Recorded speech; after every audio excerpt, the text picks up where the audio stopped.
I mean, because when the sports minister started with the fact that, look, I mean, when you don't, he is not the problem because someone actually didn't get to, participate in that election, and he has the one he is recognized. So it's like, from all indication, you have the one that the NOC and also the sports ministry is backing. So what he said at the end of that interview was the fact that the crisis in NBBF is not internal. It's something that is being influenced from the outside, in the sense that he feels there's really nothing here because there's nothing he can do. It is what he hears from Musukida and, of course, the NOC. That's what he based his own stuff on.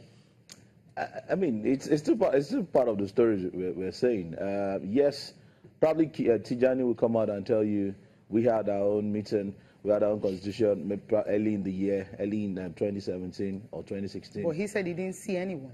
Of course. That's why I said those are part of the stories that have been flying around for months now. So why not just look for a headway and then put an end to this lingering crisis? Because even if you call T.J. Umar and his own folks, they will actually come and tell you stories again, and you might tend to want to believe them. Right. Just like we are tending to to want to believe the minister stories, the NOC, the Kida friends, and all of that. So it's just to also get your perspective, Rotimi. There are some folks out there who believe that we're not actually in danger of any ban.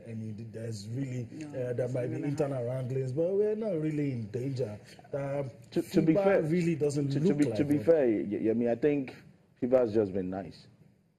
That's the truth. I mean, other big countries, Brazil were not so lucky; they got banned. Some other big countries as well have been banned from basketball, especially when it comes to interference from the federal government and all. Somehow we are having that in our basketball, but probably because our teams are doing well. I'm just saying this is probably now. FIBA is just, what, you guys can actually resolve this. If we get to place a ban or if we get to suspend you, it might actually halt your developmental process and all of that. So maybe let's give you an extension. Yeah, they're coming in February, so let's wait for them to come. But hopefully, by the time they come in February, we would have had a peaceful house, or a relatively peaceful house where that can welcome FIBA, and then they'll probably give us their own verdict and help us progress. But for now, the story will just keep going round in circles. You blame this, you blame that. It won't give us anything. I have a funny question. We're all observers. If FIBA comes and takes a position, can anybody quarrel? Nobody. And that'll put an end to it. And that's why a whole lot of folks were hoping that FIBA would have done something on November 30th before extending that deadline and all. But the truth is, if FIBA comes, the NOC won't come out and say, no, FIBA has to go with our own because somebody picked a form.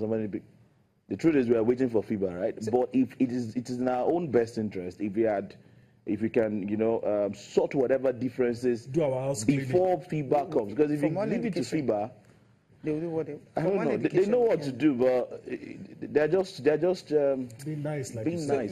You tend to now believe the sports minister when he says that the crisis all of us are talking about is external. I mean, because if FIBA had just come and said, okay, this is what is happening, you're having two factions, okay, this is what we're going to do. They just do it, nip it in the bud, and don't have to wait for a long time to resolve it. So you tend to believe what he got to say in that regard, right? No, not tend to believe per se. I just said if you listen to one party, there's this tendency that you want to believe that story. I'm sure if you call TJ and the other guys now, or probably they have a different perspective. They'll have a different perspective to it. Okay. At some point, we really have to let the issues, let it slide. First, let's bring you to everything that we're doing. Let's allow you to talk about all of the issues that we've raised: basketball, football.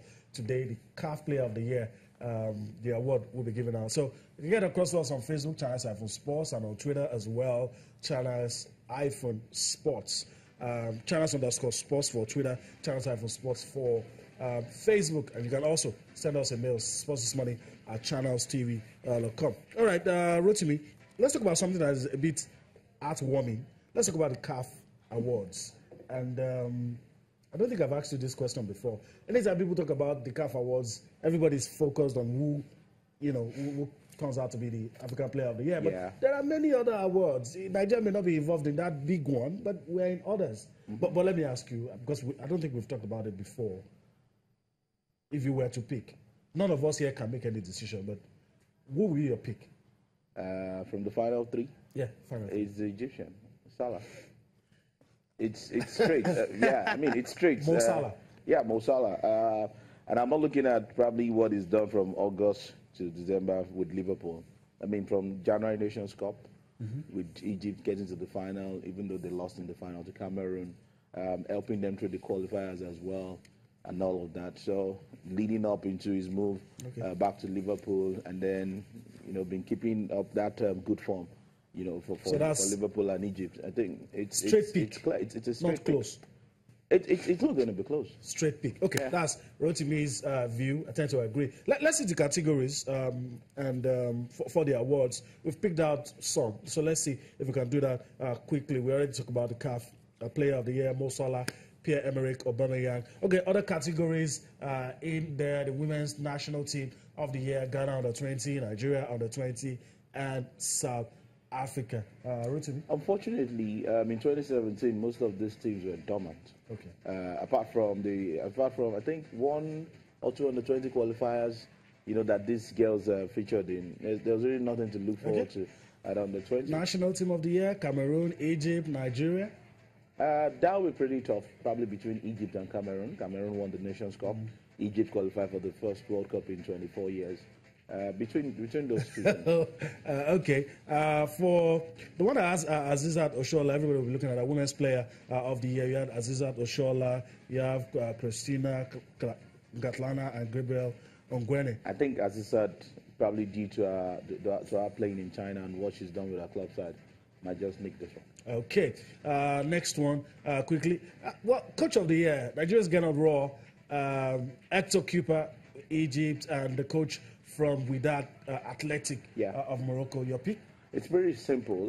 Since you don't have Mugo Bruce, who won the Nations Cup, and you're doing an award in a Nations Cup here, it's weird. So it should just go to the guy that won the CAF Champions League. Okay, all right. Let's see. Okay, we'll get back to that. Still some other categories left. So let's go on a break. When we return, we'll continue with the rest of the show. There's still so much for you on Sports This Morning. Join us again.